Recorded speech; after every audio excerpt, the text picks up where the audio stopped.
Sa video ito, pag-usapan natin ang mga dahilan kung bakit nare-reject yung bank account or mga e-wallets na ini-enroll natin sa ating SSS account enrollment module.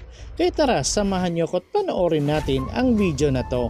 Pero bago yan, sa mga hindi pa nakasubscribe sa akin, kayo na ang bahala. So diretso na po tayo dito sa mga dahilan kung bakit nare-reject yung bank account ninyo or mga e-wallets na na-register ninyo. So unang dahilan na nakikita ko ay yung bank account name at yung SSS account name.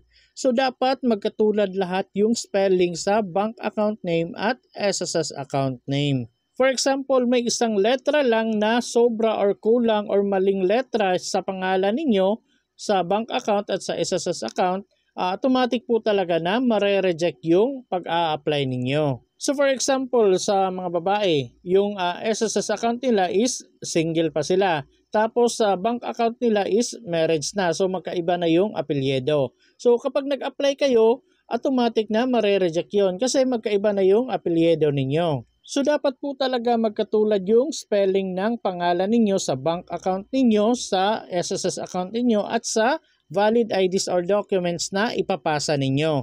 So yun po yung unang dahilan talaga, yung pangalan. Tapos punta na tayo dito sa pangalawa. So ang pangalawa guys, kadalasan yung ATM card number at yung bank account number. Kasi dapat bank account number yung ilalagay ninyo, hindi po yung ATM card number kasi magkaiba po sila. May iba po kasi kapag nakakita ng mahabang numero sa kanilang ATM, akala nila ito na yung bank account number nila.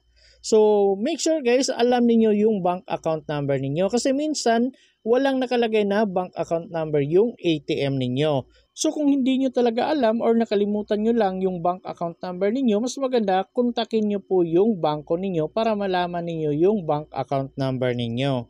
At pangatlo, kung ATM yung ipapasa ninyo, make sure nandito yung tatlong ito. Una, yung pangalan ninyo, pangalan ng bangko at bank account number ninyo. So dapat yung tatlo po yung makikita ninyo dito. So minsan may mga ATM na walang pangalan or minsan may pangalan pero wala yung bank account number nila. So hindi po pwedeng i-register yan kay SSS. So automatic po mare-reject lang po yan. Kahit ilang beses kayo mag-register, basta walang pangalan ninyo or may pangalan pero walang bank account number, automatic pong mare-reject talaga yan. So dapat nandun po yung pangalan ninyo, pangalan ng bangko at bank account number ninyo.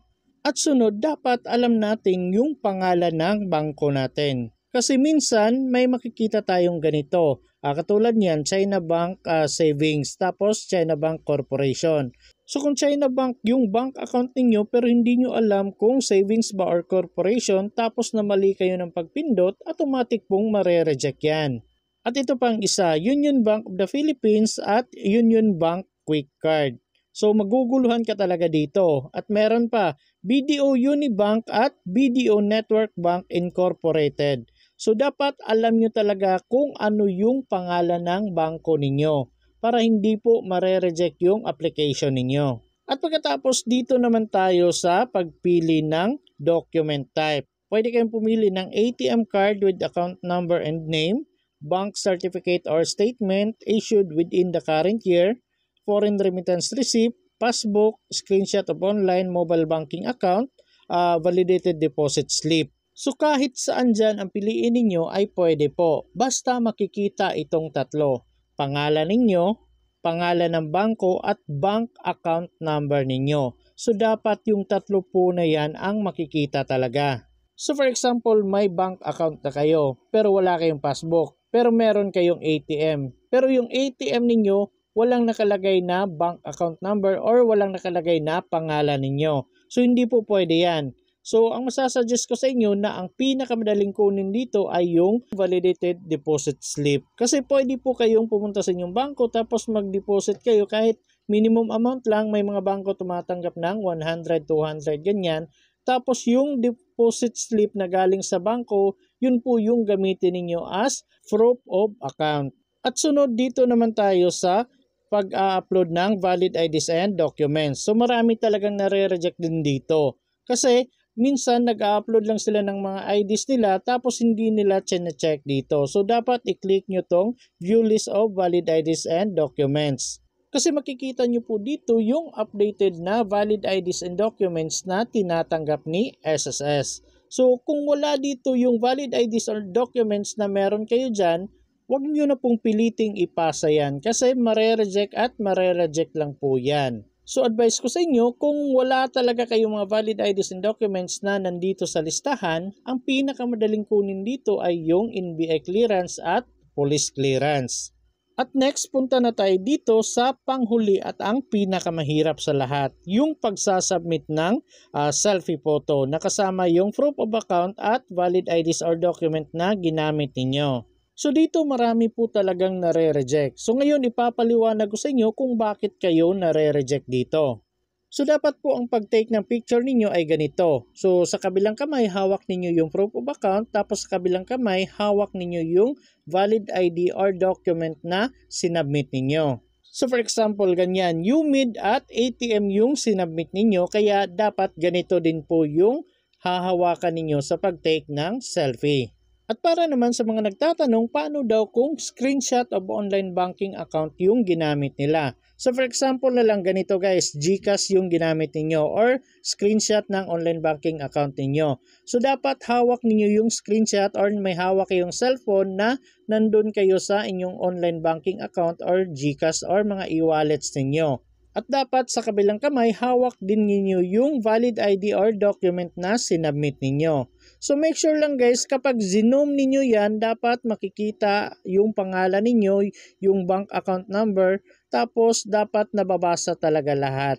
So dapat po ganito yung pagka-take ninyo ng picture. So dapat naka-forward ng konti yung valid IDs and documents at yung proof of account na hawak ninyo. And make sure na makikita ng buo yung mukha ninyo sa likod.